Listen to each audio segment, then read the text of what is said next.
Hey everybody, this is Perch. If you read comics for a long period of time, you do get to pick up different styles depending on what's popular at the time with the people who are writing them. There's definitely a common thread during the 80s, during the 90s, during the 2000s. You really started to pick more of this up, I think, in the 2000, 2010. This started to build some momentum.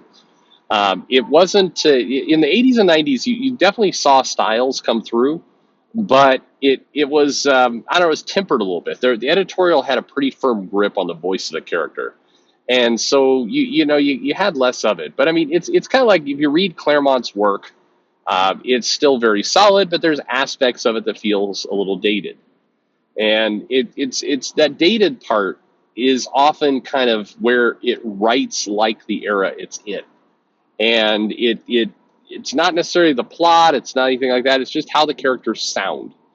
And so editorial used to work pretty hard to kind of avoid that, to make sure that characters didn't they had found a good balance between kind of appealing to their audience and also to not coming across like like something that's very hacky, very 90s. But this person is picking up on this. It says nothing but meme moments. Okay. Hello, Perch. Somebody's going to describe to me what a meme is.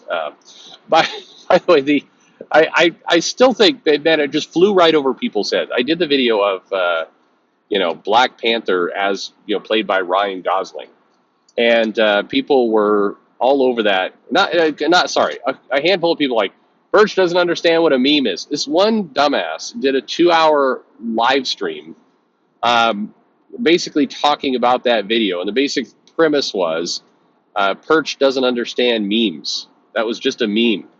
Nobody is actually serious about it.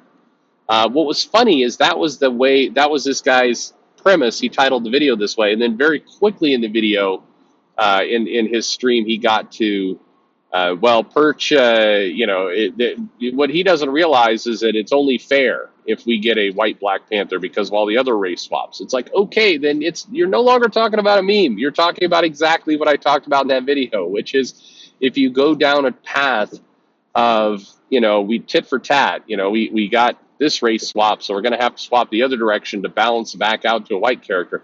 Like, I understand the cosmic fairness of it all. I understand the humor of wanting to see Hollywood defend a race swap or be hypocrites. I understand everybody loves to see a good hypocrite. Why not?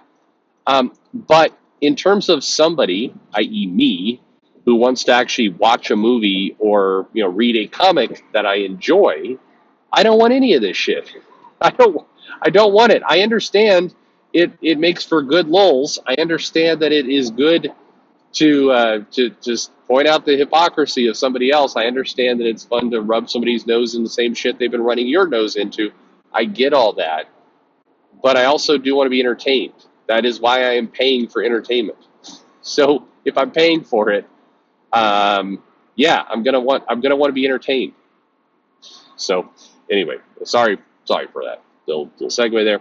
All right, so this mail goes. Hello, Perch. One of my problems with modern comics, especially those semi-slice of life books like Nightwing and Son of Kal-El, it is sad. Man, how much does that break your heart a little bit? A semi-slice of life book like Nightwing. Ugh. I mean, you're not wrong. You are correct. It's just depressing. It's very, very depressing. Sorry, the mail continues. Is a lot of them seem to be comics that people only talk about for one panel.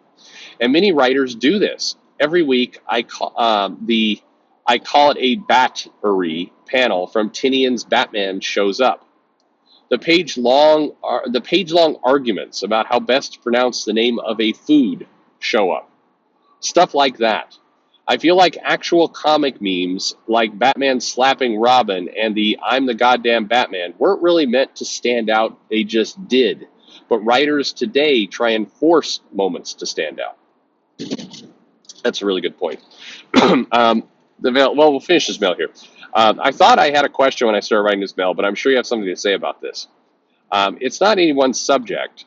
It's just the weird way writers and even fans get super obsessed with single panels and single pages that aren't even all that clever.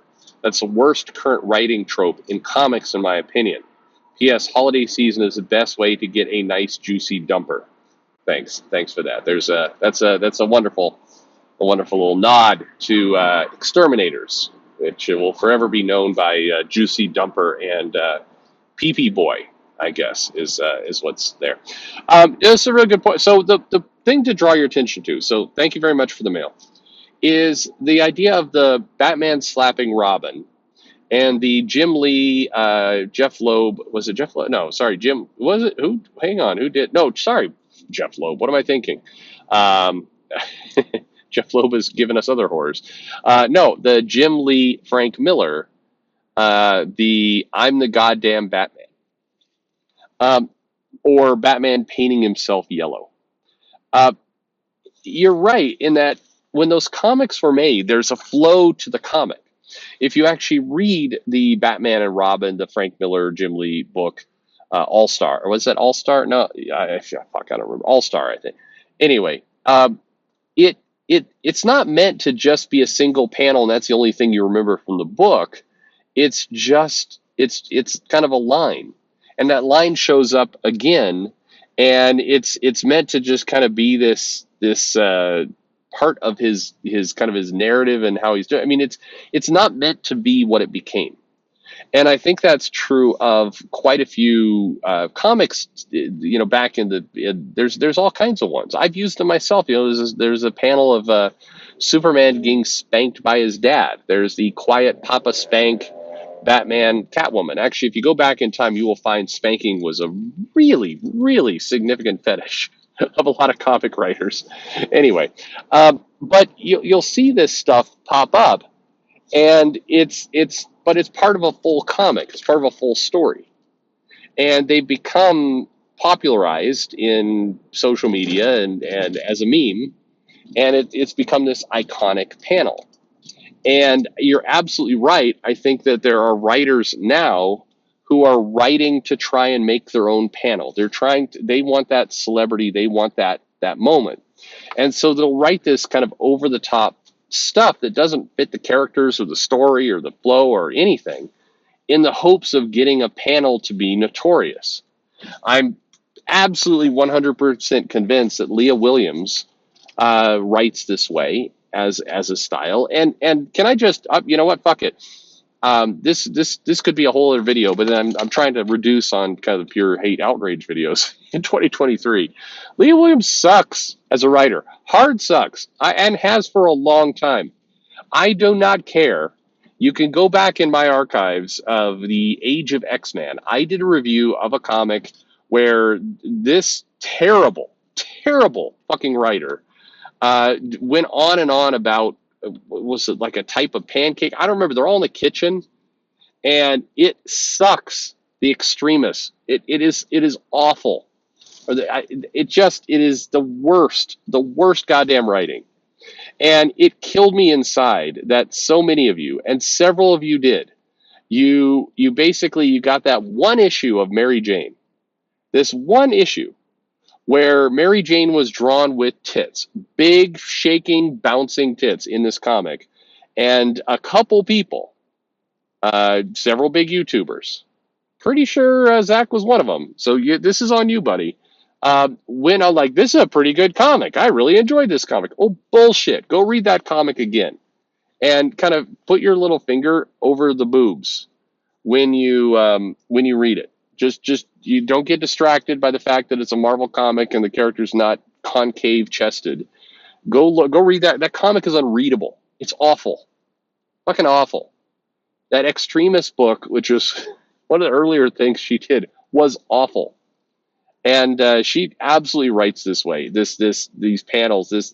You've got a juicy dumper. You're a pee boy. I mean, like, she writes this kind of bullshit nonsense in the hopes that the panel becomes, shared on Twitter.